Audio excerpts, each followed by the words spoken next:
പത്രക്കാരും ചാനലുകാരും ഒക്കെ റെഡിയാ. എന്നാ പിന്നെ തുടങ്ങിക്കോ.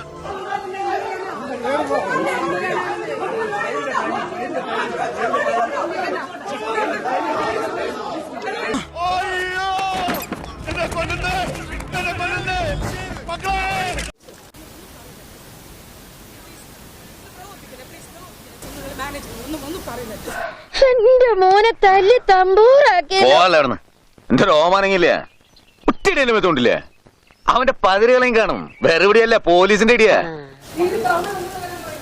പോലീസിനോട് പറഞ്ഞിരുന്നു അവന്മാര് വരാൻ പറഞ്ഞു. എനക്ക് വല്ലതും പറ്റിയ ഒന്ന് പോറി.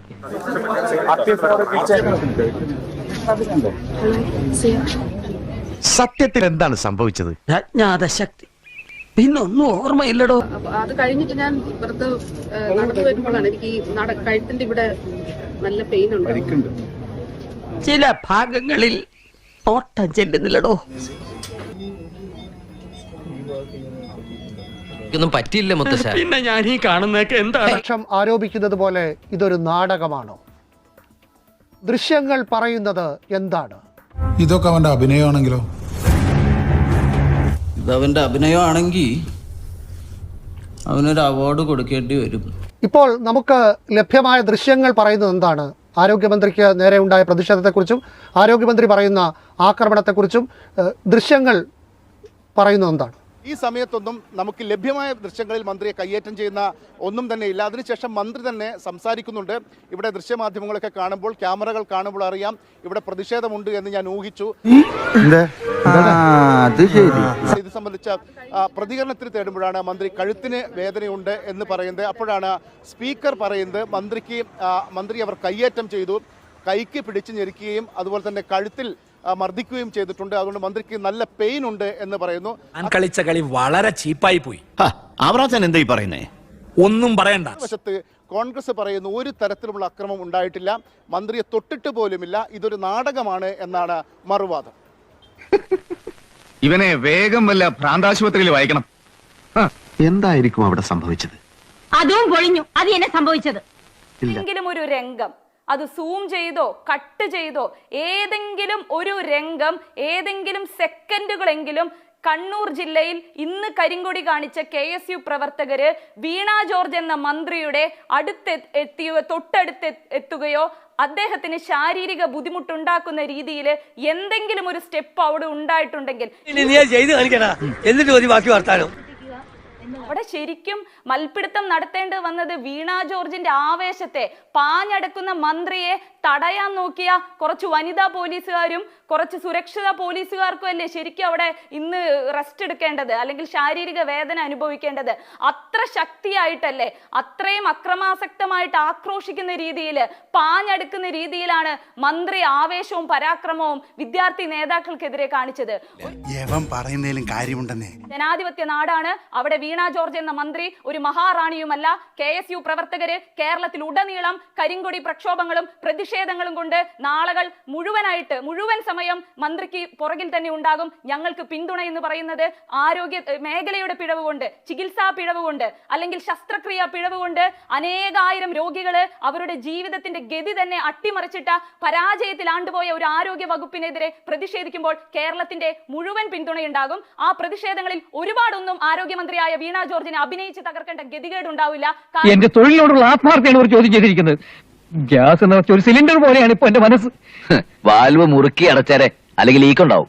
കാരണം ഉടൻ തന്നെ കുറച്ച് ദിവസങ്ങൾക്കുള്ളിൽ തന്നെ അവർക്ക് കേരള ജനത റിട്ടയർമെന്റ് നൽകാൻ തീരുമാനിച്ചു എന്നുള്ള കാര്യം ഇവിടെ എല്ലാവർക്കും അറിയാം. ഇടതുപക്ഷത്തിന് പോലും റിട്ടയർമെന്റ് നൽകേണ്ട ഒരു ദിവസങ്ങളാണ് ഇനി വരാനുള്ളതെന്ന് കൃത്യമായിട്ട് അറിയുന്നത് കൊണ്ടാണ് ആരോഗ്യ വകുപ്പ് അമ്പെ പരാജയപ്പെട്ടതൊക്കെ മറയ്ക്കുന്നതിന് വേണ്ടി ഇത്രയും ചാനലുകൾ, ദൃശ്യമാധ്യമങ്ങൾ സാക്ഷ്യം നൽകിയ ഒരു സംഭവത്തെ വളച്ചൊടിച്ച് ഉച്ചയുടെ ഗതി മാറ്റിവിട്ട് അക്രമം അഴിച്ചുവിടാമെന്ന് തീരുമാനിച്ചിട്ടുണ്ടെങ്കിൽ അത് CPM-ന്റെയും DYFI-യുടെയും SFI-യുടെയും നേതൃത്വം കയ്യിൽ തന്നെ വെച്ചാൽ മതിയെന്ന് ഞങ്ങൾക്ക് പറയാനുള്ളൂ. ഈ മന്ത്രിക്ക് ഈ പറയുന്ന സംഘർഷം കഴിഞ്ഞതിന് ശേഷം യാതൊരു പ്രശ്നവും ഉണ്ടായിരുന്നില്ല. ഒരുപക്ഷെ അവിടെ നിൽക്കുന്ന 4 പോലീസുകാരെ വരെ ഇടിച്ചു വീഴ്ത്താനുള്ള ആവേശത്തിലാണ് അദ്ദേഹം അവിടെ ഉണ്ടായത്. എവിടെ വെച്ചിട്ടാണ് വേദന തുടങ്ങുന്നത് നമ്മൾ കണ്ടതല്ലേ, സ്പീക്കറുമായി സംസാരിച്ചതിന് ശേഷം. കയ്യേറ്റം ചെയ്യാന്നുള്ള ശരിയല്ലല്ലോ ജനാധിപത്യത്തിൽ. സമരക്കാരൻ ആക്രമിച്ചു, പിന്നെ ആക്രമിക്കാൻ. ഇവനെ സൂക്ഷിക്കണം. ഇവനിതിലെന്തോ കൈയുണ്ട്. എന്നിട്ട് മന്ത്രിമാർക്കെതിരെ കരിങ്കൊടിയും സമരവും നടത്തിയ ആൾക്കാരാണ് നമ്മളൊക്കെ അതിന്റെ പ്രൊഡക്ട്സ് ആയി വന്ന ആൾക്കാർ. സ്പീക്കറുമായി സംസാരിച്ചതിന് ശേഷമാണ് വീണ ജോർജ് എന്ന മന്ത്രിക്ക് പെട്ടെന്ന് ശാരീരികമായിട്ടുള്ള ബുദ്ധിമുട്ടുകളും മുഖ്യമന്ത്രിയെ ഫോൺ ചെയ്യുന്നത്. അതൊക്കെ ഒരു കോൺസ്പിറസിയാണ്. കിട്ടിയ ഒരു അവസരം PR-ലേക്ക് സമരക്കാരൻ ആക്രമിച്ചു, പിന്നെ ആക്രമിക്കാൻ. ചേട്ടാ നമ്പർ മറക്കണ്ട, ഞങ്ങൾ തന്നതേ ചോറ് തന്നെയാ, എന്തിനാ ചെയ്തതെന്ന് മാത്രം പറഞ്ഞാൽ മതി. ശ്രീ ഹസ്കർ രാഷ്ട്രീയ പ്രവർത്തകൻ മാത്രമല്ല, ഒരു അഭിഭാഷകനാണ്, ക്രിമിനൽ കേസുകൾ കൈകാര്യം ചെയ്യുന്ന ആളാണ്. ഹസ്കറിന് ഈ ദൃശ്യങ്ങൾ മുഴുവൻ കാണുമ്പോൾ, അതിൻ്റെ ആഖ്യാനങ്ങൾ കേൾക്കുമ്പോൾ എന്താണ് മനസ്സിലാവുന്നത്? ഇന്ന പ്രജാപതിയുടെ വിഷമം ഈ പരാശരൻ സിദ്ധാർത്ഥനോട് സംസാരിക്കുമ്പോൾ സിദ്ധാർത്ഥൻ ആശ്വസിപ്പിക്കുന്നുണ്ട്, ഇതൊക്കെ വിഭ്രാന്തികളുടെ ലീലകൾ മാത്രമാണെന്ന്. എനിക്ക് ഈ സംഭവങ്ങൾ കാണുമ്പോൾ ചില വിഭ്രാന്തികളുടെ ലീലകൾ മാത്രമായിട്ടാണ് എനിക്കിതിനെ ആ നോവലുമായി ചേർത്ത് വായിക്കാനാണ് ഇഷ്ടപ്പെടുന്നത്. വീണ ജോർജ് ഇപ്പോൾ നടത്തിയത് ഇത്തരം വിഭ്രാന്തികളുടെ ലീലകൾ മാത്രമല്ല, അധികാരത്തിൻ്റെ അശ്ലീല പ്രയോഗങ്ങളാണ് ഇപ്പോൾ ഈ ശ്രീമതി വീണ ജോർജ് ഇപ്പം നടത്തിയിട്ടുള്ളത് എന്നുള്ളത് നിർഭാഗ്യവശാൽ പറയേണ്ടി വരുന്നു എന്നുള്ളതാണ്. നമുക്കറിയാം പ്രതിഷേധങ്ങൾ, നാം കണ്ട ദൃശ്യങ്ങളിൽ ഒരിടത്തു പോലും KSU പ്രവർത്തകർ മന്ത്രിയുടെ അടുത്തേക്ക് വരുന്നതായി കാണുന്നേയില്ല. ആ സാഹചര്യത്തിൽ ഇത്തരം അധികാരത്തിൻ്റെ അല്ലെങ്കിൽ അമിതാധികാരത്തിൻ്റെ അശ്ലീല പ്രയോഗങ്ങൾ നടത്തേണ്ടതുണ്ടോ എന്നുള്ളതാണ്. എങ്ങനെ വിശ്വസിക്കും? ഇതിലൊരു വലിയ പ്രശ്നമുണ്ട്. കഴിഞ്ഞ കുറേ ദിവസങ്ങളായി വീണ ജോർജിനെ സംബന്ധിച്ചിടത്തോളം വലിയ പരാജിതയായ മന്ത്രി എന്ന നിലയിൽ വിലയിരുത്തപ്പെട്ടുകൊണ്ടേയിരിക്കുന്നു.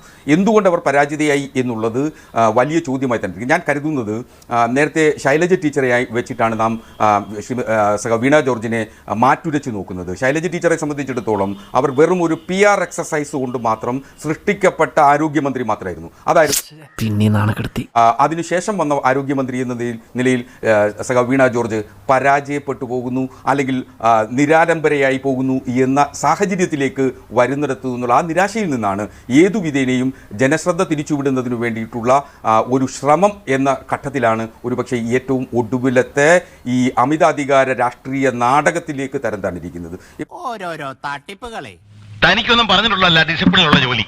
4 മണിയോടുകൂടി ആശുപത്രിയിൽ എത്തിച്ചിട്ട് 8 മണിയായിട്ടും ആരോഗ്യമന്ത്രിക്ക് പോലും MRI സ്കാൻ എടുത്ത റിപ്പോർട്ട് മാധ്യമങ്ങൾക്ക് മുന്നിൽ കൊടുക്കാൻ കഴിയുന്നില്ലാത്ത സ്ഥിതിയിലേക്ക് കേരളത്തിലെ ആരോഗ്യരംഗം തരം താണിരിക്കുന്നു എന്നതാണ്. ആരോഗ്യമന്ത്രി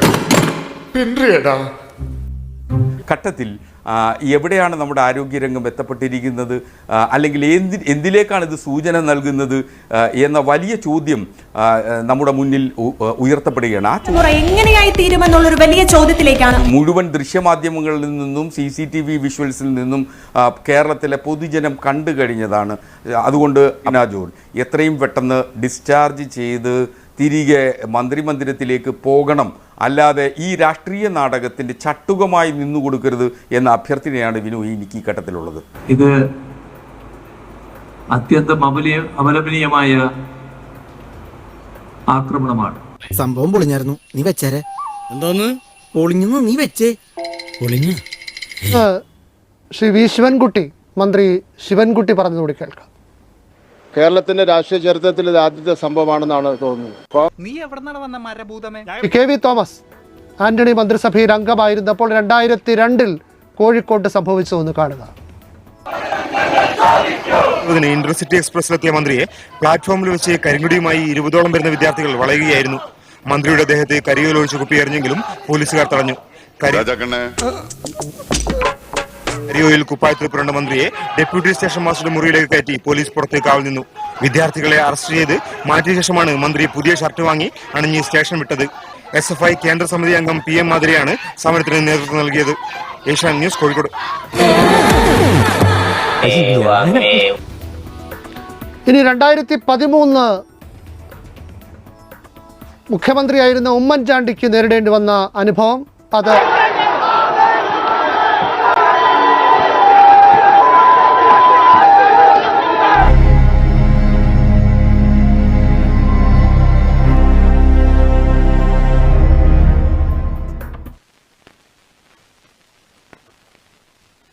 ഇല്ല. അന്ന് അതേക്കുറിച്ച് ഇപ്പോഴത്തെ മുഖ്യമന്ത്രി പിണറായി വിജയൻ പറഞ്ഞതുകൂടി കേൾക്കാം. അത് തൊലിക്കട്ടിയെ പറ്റി ഞങ്ങളൊക്കെ പണ്ട് പറഞ്ഞിട്ടുണ്ട്. പക്ഷെ നെഞ്ചിന് ഇത്ര വലിയ ഈ ലോഹക്കൂടുണ്ട് എന്ന് ഞങ്ങളാരും ഇതേവരെ മനസ്സിലാക്കിയിട്ടില്ല. അതിപ്പോ ഉമ്മൻചാണ്ടി പറഞ്ഞപ്പോഴാണ് മനസ്സിലായത്. കല്ലിങ്ങനെ വന്നാൽ ഇവിടെ കൊണ്ടാൽ ഠിം ചെല്ലി തെറിച്ച് അടുത്ത ഗ്ലാസ് പൊട്ടത്തക്ക രീതിയിലുള്ള ഒരു ലോഹക്കൂടാണ് ഇവിടെ ഉള്ളത് എന്ന് ഞങ്ങളാരും മനസ്സിലാക്കിയിരുന്നില്ല.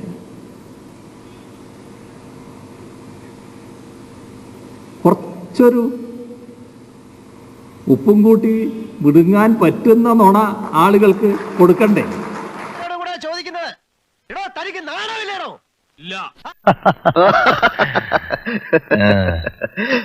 നമുക്ക് കാണാം.